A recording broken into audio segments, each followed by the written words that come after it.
Bom, bom, bom, bada, badam. Ya, ra, ra, ya, na, na, na, na, ay, ay, ya, na, na, na, na, na, na, bom, bada, bada, ya, ya, ay, na, na, na, na, na, ya, ra, ra, ram. La, la, la, la, la, la, la, la, la, la, la, la, la, ay, ya, ra, ra, ra, ra, ya, ya, ra, ra, ra, ram. Bum bum bum ba da ba dum. Yum bum ba da. Ay na na na na. Ay ya la la la la la la la la la la la la la la. Ay ya na na na na na ya da da yum bum. Yum ani ba dee da da ya da da da da da da ay ya da da da da da ya da da ya yum. Good Vach, Shavua Tov, a good week to you, my holy sisters and brothers. It's Saturday night. Wow, we're going to start a new tractate. Wonderful Kiddushin, the 20th volume of the Talmud. These are the laws of betrothal, and we'll cover a lot about marriage, and will actually be a beautiful segue into the gates, as it were, the Bava Basra, Bava Kama, Bava Metzia, the volumes which follow this one, which are about commercial law, contract law, entering agreements with the people around us. And, you know, one way to think about it is that this is probably the one agreement that most people, not everyone, but most people get involved in their lives. They get married. And it's not only a beautiful, romantic, emotional entanglement. It is an entanglement in many other ways. Two people join their lives together, and they have to come to a meeting of the minds about that before they enter such a relationship. So we begin, as we always do, with a new tractate on page 2. Every tractate begins on page 2. Chapter 1, Mishna number 1 of Tractate Kiddushin. Now it starts by saying a woman is acquired. Very offensive to the modern ear, but we should understand what they're saying. Acquired in this sense most definitely does not mean that a man, when he marries a woman, acquires her as property. In fact, the Gemara will make that distinction clear. What they mean is that she becomes forbidden to all others, prohibited to all other men in the world when she marries him. Why does it say that the man acquires the woman? Doesn't the woman acquire the man in the same way? Yes, for the last 1,000 years, but prior to that, it was possible under Torah law for a man to have 2 wives. So even though he would get married, he didn't become prohibited to all other women in the world once he married one. For the last 1,000 years, it is illegal by rabbinic law for a man to have more than one wife, and so now you could say they acquire each other in this sense. But what's important, very important to say, and I've said it many times, it bears repeating here at the beginning of this tractate, that when we're talking about Kiddushin, Kiddushin is the word that they use for betrothal. It's also called erusin, and that's as distinguished from nisuin, which is also known as chuppah, right? The difference between betrothal and marriage.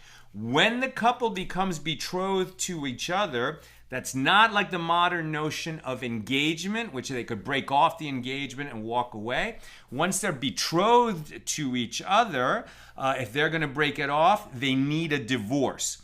They don't have the full relationship that they'll have when they're married. Okay, so marriage does bring in other rights and responsibilities that they don't have yet as of betrothal, but once they're betrothed, they would need a divorce in order to break it off. In modern times, when a Jewish couple gets married, they will do the betrothal, but they'll do the betrothal and the marriage generally on the same day. In ancient times, the betrothal would precede the marriage, usually by 1 year. So she would continue living in her family's house and not join her betrothed yet in full marriage for a year. But during that year, if she were to have sexual intercourse with some other guy, that would be considered adultery and all the penalties that accrue to adultery. All right, so with that a basic understanding, a woman is acquired, i.e., becomes betrothed to a man to be his wife in 3 ways, right? Meaning there are 3 ways to accomplish betrothal. And she acquires herself, meaning she terminates her marriage, in 2 ways. And the Mishna explains, she is acquired through money. And this language is important. Not the man acquires the woman, but rather this passive language, a woman is acquired. And the Gemara will challenge that. Why doesn't it say a man acquires a woman in one of 3 ways?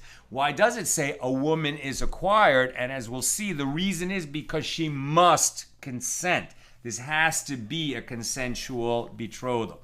So, she is acquired through money, through a document, and through sexual intercourse, right? Money is kesef, a document is shtar, sexual intercourse is bia. Okay, those are the Hebrew words for those things.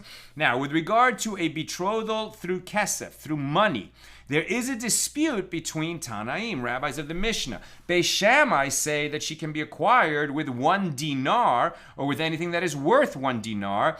And Beis Hillel say she can be acquired with 1 peruta, a small copper coin, or with anything which is worth 1 peruta.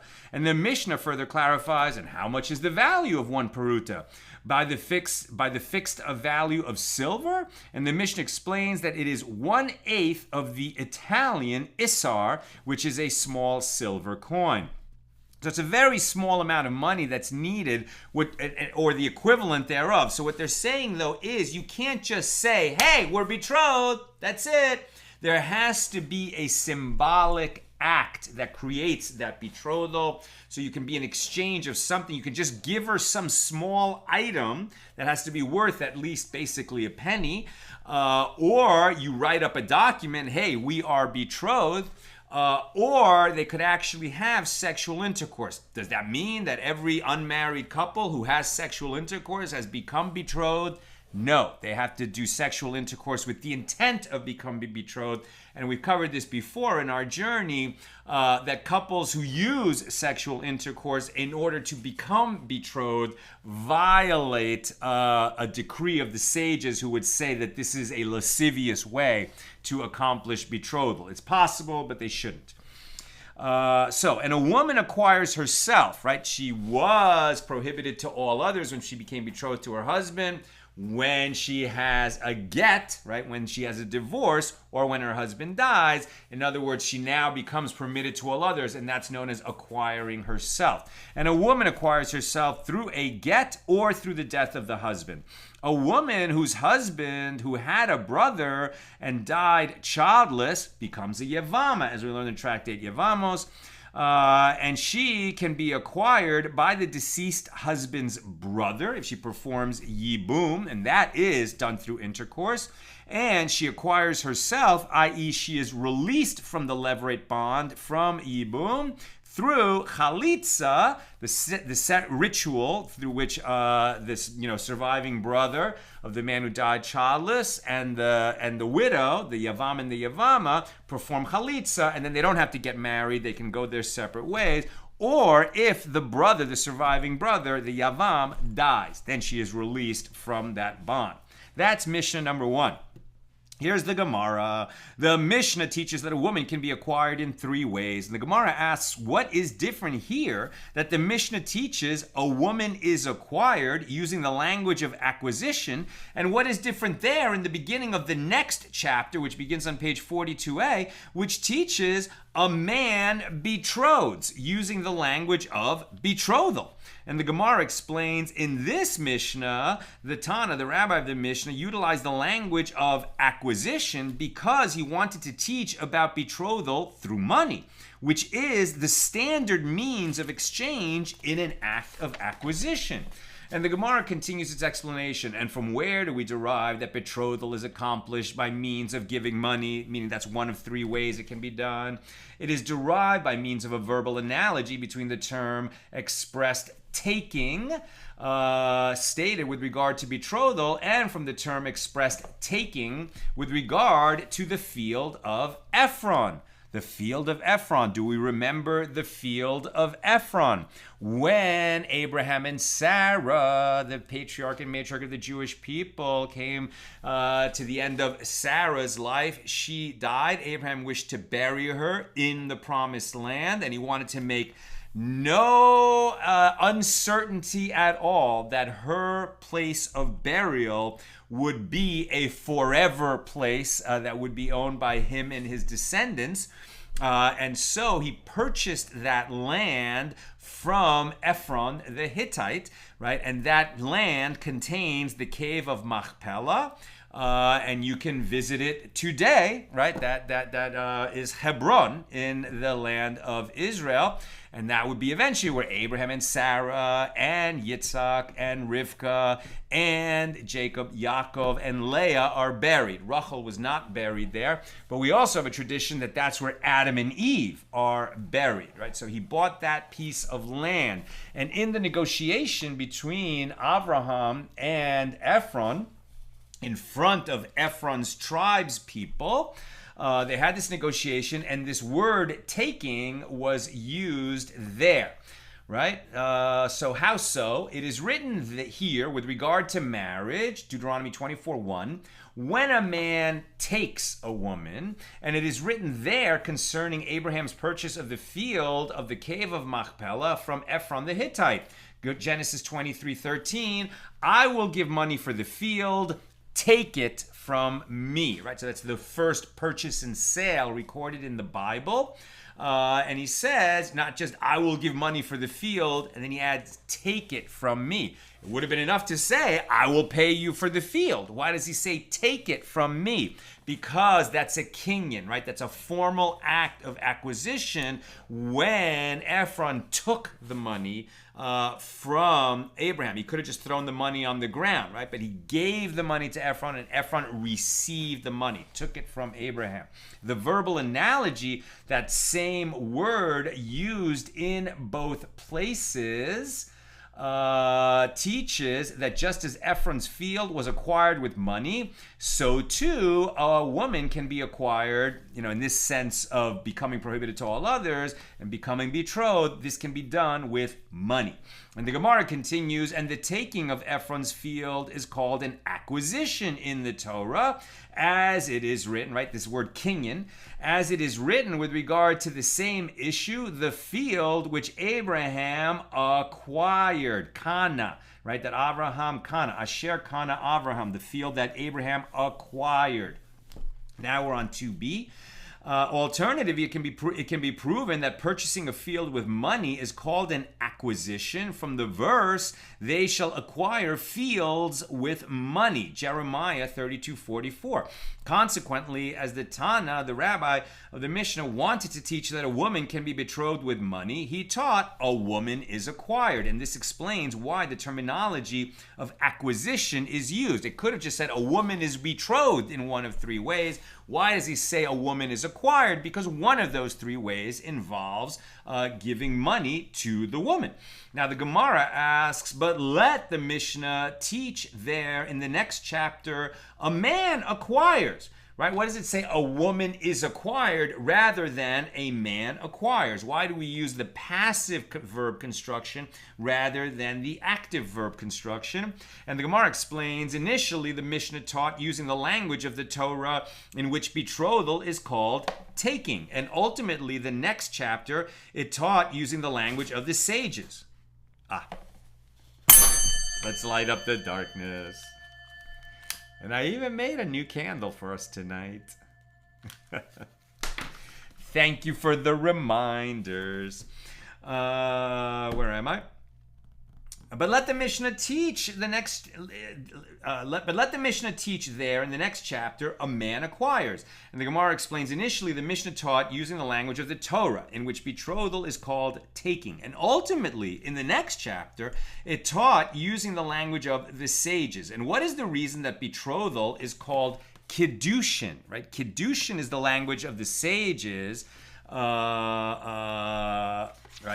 I'm sorry, right? And koine, acquisition, kana, is the language that we use here from the Torah. The Torah says a man takes a woman, right? Acquires a woman. But the sages will actually refer to betrothal as Kiddushin. Now, Kiddushin, and that's the name of our chapter, of our tractate, that's a word that should sound very familiar to us, right? Kiddush, it's the same word as Kiddush. Kiddush means to sanctify. Right? So actually, when you betroth a woman, it's like you're consecrating her. What does consecration mean? It means setting apart. All of the words having to do with this root, kadosh, kiddosh, kaddish, has to do with the idea of making holy or setting apart. The word holy in Hebrew actually means to set something apart. Right? Things that are holy are set apart from the mundane. They're set apart from everything which is ordinary and common and lowly in that sense. We always think about making something holy as elevating it, but it's really elevating in the sense of separating. And that makes sense that betrothal separates her from the rest of the population, right? Once this couple comes together, and for the last 1,000 years, both of them are prohibited to all other people in the world, right? The language of the sages. And what is the reason that betrothal is called Kiddushin, literally consecration in the language of the sages? The reason is that through betrothal, the husband renders her forbidden to everyone, like consecrated property, right? If you consecrate your property, let's say you own an animal and you consecrate it, you say you're going to offer it as a gift on the altar at the temple, or you're just going to donate it to the temple treasury. From then on, that acquires holiness, and it may not be used, right? If you consecrate your cow, or let's say your ox, right, which formerly you used it to plow your land, if you consecrate it as a gift to the temple, you can no longer use it to plow your land, right? So it becomes separated from what was possible before. And it's the same when the couple becomes betrothed. They're not consecrated, they're not made holy by that, but it's like they're consecrated in the sense that they're separated from everyone else. But there's a further teaching too. Where am I? Kiddushin, like consecrated property. Therefore, this act is referred to as consecration. And the Gemara asks another question with regard to the difference in wording between the two Mishnayos, this one and the one at the beginning of chapter 2. And let it teach here, as in the following chapter, a man acquires. Why does this Mishnah teach that the woman is acquired, with the woman as the subject of the sentence? And the man answers, this is because the Tana wanted to teach in the latter clause of the Mishnah that she acquires herself, which is stated with regard to her. Therefore, the Tana also taught the law stated with regard to her in the first clause. But the Gemara keeps asking, but if this is the reason, the Mishnah could have been formulated entirely differently. The Mishnah could have been taught the man can acquire a woman and transfer authority, i.e. grant her the release from marriage in the form of a bill of divorce.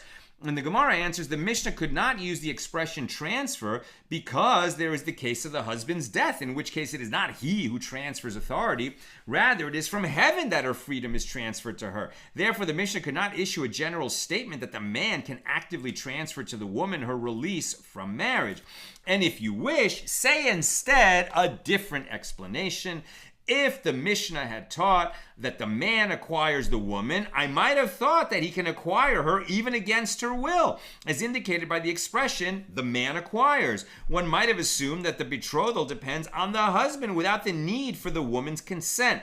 Therefore, the Mishnah taught the woman is acquired, from which it may be inferred that with her consent, yes, he can acquire her as a wife. But when he acts without her consent, no, she is not betrothed to him. The Gemara continues to analyze the style of the Mishnah and why does the Tana specifically teach shalosh, ways. 3 ways a woman is acquired in 3 ways, formulated in the feminine. Shalosh is a feminine word. Let it teach 3 shlosha, formulated in the masculine. And the Gemara explains the Mishnah uses this form because it wants to teach the word way, derech. And derech is formulated in the feminine, as it is written, and you shall show them the way, derech, in which they must walk. Exodus 18:20. And the word in which is referring to derech, is formulated in the feminine. And the Gemara challenges this, but with regard to that which is taught in a Mishnah in Tractate Nazir, page 65b, one examines a zav in 7 ways. Shiva ways, derachim, 7 ways, where Shiva is formulated in the masculine. Let it teach 7 sheva ways formulated in the feminine. The Gemara answers the Mishnah uses the masculine formulation of the term 7 because it wanted to teach derech. And we find the word derech is referred to in the masculine form. As it is written, they shall come out against you 1 way, derech, and shall flee before you 7 ways, shiva, Deuteronomy 28:7.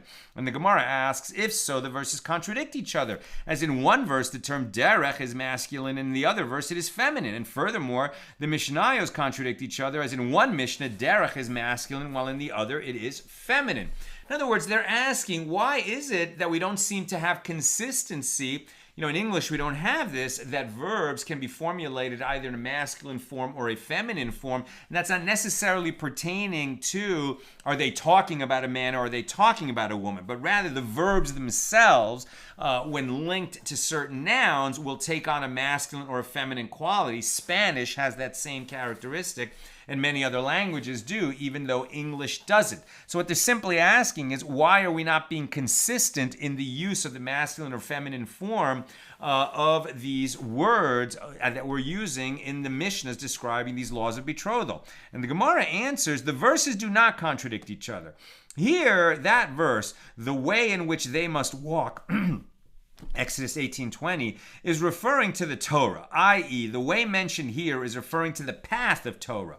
And Torah is referred to in the feminine form, as it is written, the Torah of the Lord is perfect, tamima, restoring the soul, from Psalm 19:8. And the word tamima is in the feminine. Consequently, in reference to the Torah, the verse writes, derech, formulated in the feminine. And there, that verse, shall flee before you 7 ways, at Deuteronomy 28:7, this is not referring to Torah, it is referring to war.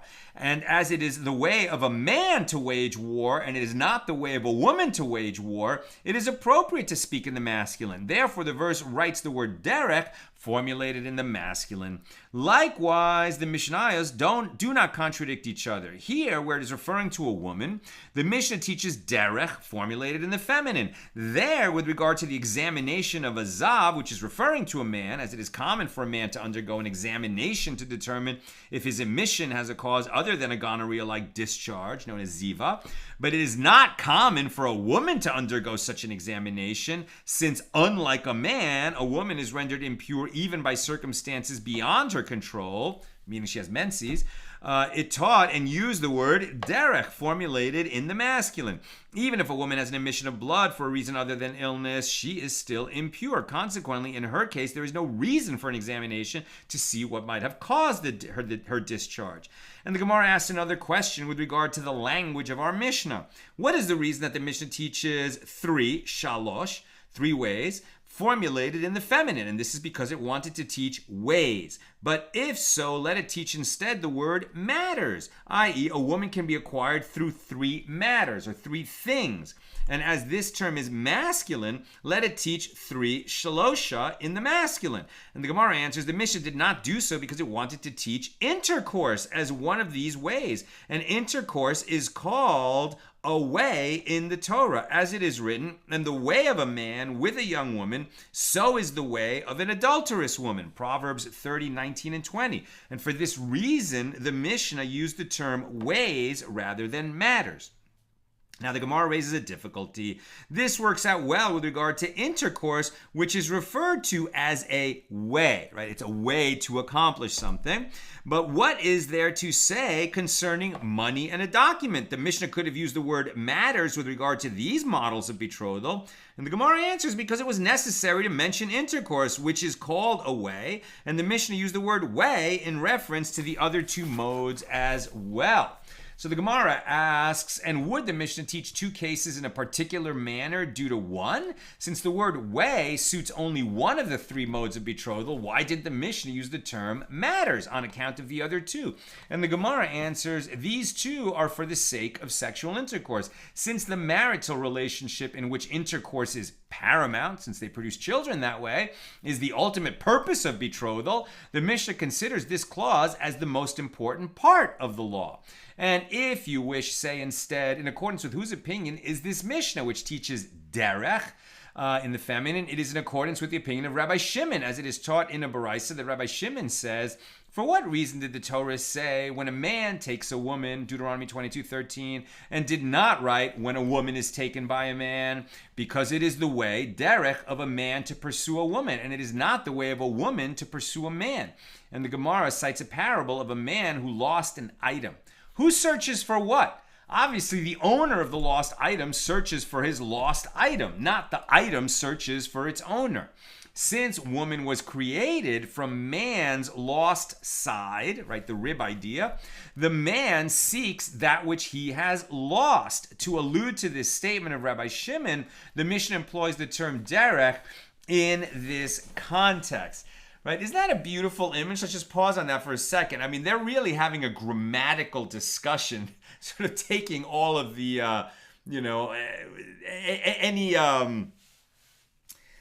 they're sort of undermining the idea of talking about intercourse in any kind of a lascivious manner by focusing so closely in on the grammar of this passage.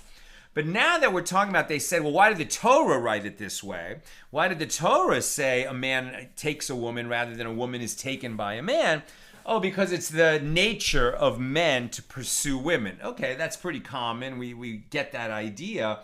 But why is it that men pursue women, right? Not because, they're following the urges of their, chemicals inside their bodies, but rather because, right, when Eve was created, from a portion, let's say the side, they don't say anything about a rib, the side of the man, right? God took the side of the man out. There's many, teachings of the rabbis about how Eve was formed from Adam. One of the teachings is that Adam and Eve were a dual human, like a human with two heads, as it were, male and female back to back, and God separated them. But we also have this idea that she was taken from the side of a man and that was formed into a woman, right? She was created last, so she's actually the more perfect expression of humanity. But at any rate, this idea that the man lost something and has been searching for it ever since, right? So when a husband and wife come together, this idea of soulmates, where does it really come from? Right? It's that he lost something. He is incomplete until he finds her. Whereas she, she doesn't need something, right? She has a certain completeness of herself. That's why we say that women are more perfect than men. She doesn't need a man. The man needs the woman. It's a little bit different if you follow this logic. Now, the Gemara asks, but with regard to that which we learned in a Mishnah, that one examines a zav, right, this man who has a discharge, in 7 ways, why does it use this phraseology? Let it teach the word matters instead of ways. And the Gemara answers that the Mishnah there teaches us this law, that it is the way of excessive eating to lead to having this discharge of ziva. And likewise, it is the way of excessive drinking that leads to ziva. Therefore, the Mishnah uses the phrase 7 ways to emphasize that there are ways ways of behavior that can cause the emission of a zav. And the Gemara further challenges, and with regard to that which we learned in a Mishna and tractate Bikurim, the laws of an etrog, right? The etrog tree correspond to those of a tree in 3 ways. Let it teach instead 3 matters. And the Gemara answers, because it wants to teach in the latter clause, and the laws of an etrog tree correspond to those of a vegetable in 1 way. Therefore, the Mishnah uses the term ways in the first clause as well. And the Gemara asks, in the latter clause too, let the Mishnah teach matter rather than way. And the Gemara explains there, the Mishnah teaches us this, that the way an etrog grows is like a vegetable, just as it is the way of a vegetable to grow by being watered by all water, i.e. in addition to rainwater, it requires irrigation. And its tithing is according to when it is harvested, i.e. its tithing is based on when it is collected from the field. So too it is the way of an etrog to grow by being watered by all water, as it requires more water than rain provides. And its tithing is according to the time when it is harvested. If, for example, a vegetable is collected during a year when poor man's tithe is given, that tithe is separated from it, even if it formed a bud during the previous year when second tithe was separated for going up to Jerusalem during the festival. The same applies to an etrog. Therefore, the Mishnah specifically uses the term way to allude to this reason. I'm almost done. Get your questions and comments in. The Gemara further asks, but concerning that which we learned in a Mishnah, tractate Bikurim, with regard to a koi. A koi is an animal whose classification was uncertain, as the sages were unsure whether it is a domesticated or a non-domesticated animal. It is a kosher animal for eating, but there are different laws for domesticated kosher animals versus undomesticated kosher animals. So there are ways, i.e. halachas, in which its halachas correspond to those of a non-domesticated animal, and there are ways in which its halachas correspond to those of a domesticated animal. And there are ways in which its halachas... now, halacha means law, and halicha means way, right? And so one who studies the ways of God is likened to one who studies the laws of God, and that's why these words are being used here.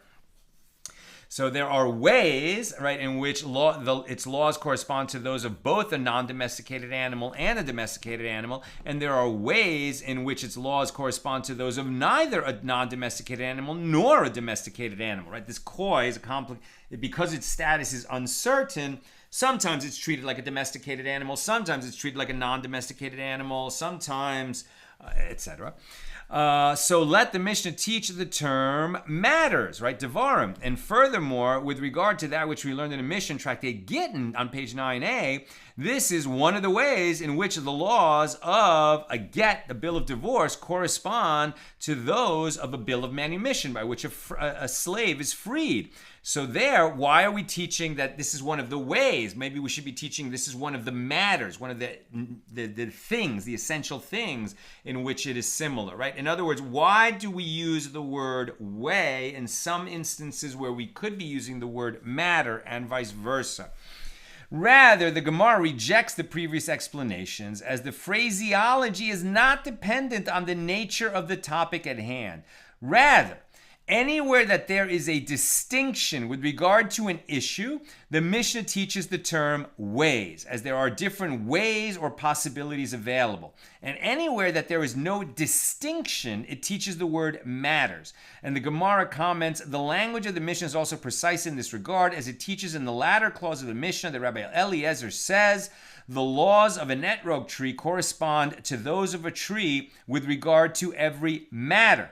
This indicates that when no distinctions apply, the Mishnah will use the term matter. And the Gemara concludes, learn from this clause in the Mishnah that this explanation is correct. Right? So there are definitely distinctions between the 3 ways in which a woman is acquired, through money, through a document, or through intercourse. Okay, now we are going to just have, I guess, one question. What are the rules of acquisition? Okay, well, that is what we've been talking about, right? So this is the ways in which something is acquired, but that language of acquisition, kana, kone, is going, and we also say that the Lord acquires the whole world. Acquires. The Lord created the world. Why does he use the word acquire? Because of that continuing relationship that God has with the world. He didn't just create it and go his own way. It's another, kind of metaphoric understanding of this term acquisition. But remember that, in three ways, right? The couple acquire each other. We say the man acquires the woman because under Torah law, right, she becomes prohibited to other man at that time. He could still marry another woman under Torah law, but for the last 1,000 years, no, a man cannot have more than one wife, and therefore the couple does acquire each other when they have this betrothal. That's what I've got for us tonight. With God's help, we'll be together again tomorrow. Say a little prayer. We have a tropical storm warning in effect here in Southern California. First time ever. We're expecting really tomorrow evening and night, something like 4 inches of rain in one day. Please God, let it be that the infrastructure of Los Angeles can hold up to that. So with God's help, we'll be together again tomorrow night at the regular time, 6 p.m. Pacific. Have a great night.